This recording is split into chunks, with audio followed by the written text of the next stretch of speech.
So imagine with me that you're having issues with your partner. You've been in an argumentative state in your relationship. It's been a bit of a rough patch recently.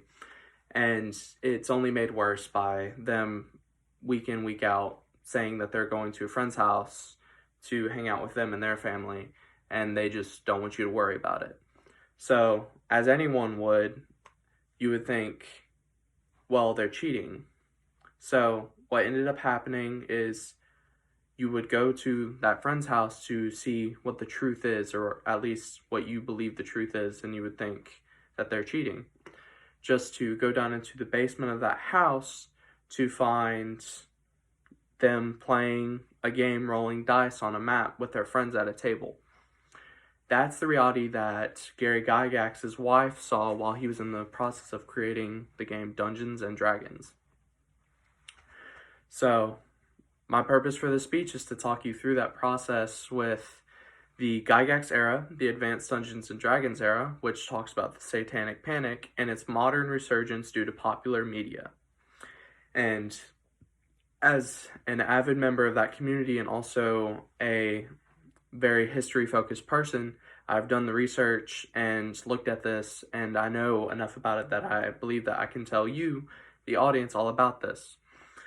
So, I guess I'm just going to go back to talking about Gary Gygax real quick, and we'll see where this goes. So, this whole situation where his wife came in to expect him having an affair, but him rolling dice, he and his friend Dave Arneson, who were members of the wargaming community and also owned a company that produced wargaming games and miniatures, would continue playing that game, and that's just how this all starts. David Kushner from Wired talks about how Gary Gygax loved the aspect of war games where they would roll dice and that would determine the effects of their game. So, for example, you would be playing a Civil War game, and it wouldn't just be that the Union would beat the Confederates, it would be determined by the dice.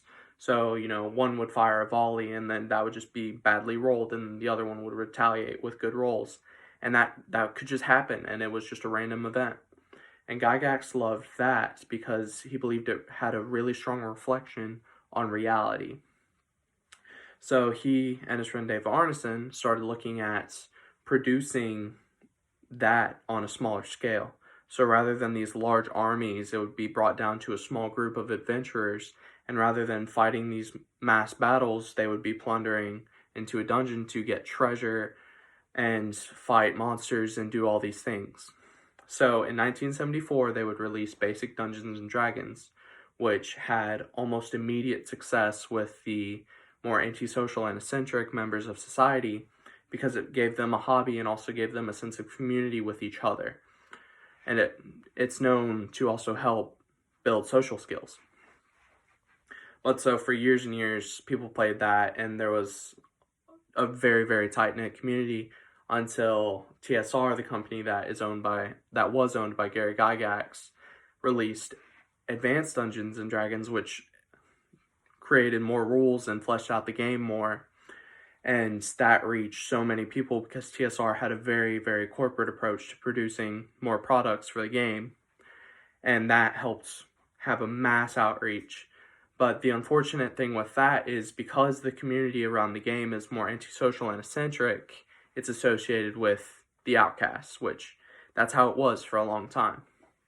Eventually, what ended up happening was at Michigan State University, James Dallas Egbert III, who played the game with his friends, also had drug issues and alcohol issues, eventually went missing, only to be found in the utility tunnels under the school, having taken his own life.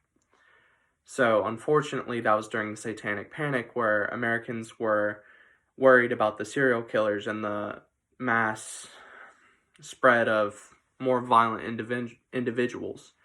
And they started associating the game where people would play a game with each other and listen to a dungeon master and took that as negative. And Olivia Kennedy from Dicebreaker talks about how people determined that the cause for James's death was Dungeons and Dragons. They believe it was a cult. So for many, many years, the game actually struggled to reach the same popularity that it once had until in 1997, TSR sold the game to Wizards of the Coast, which is a Seattle-based game company that's owned by Hasbro. And the game still didn't see the same level of success that it once had.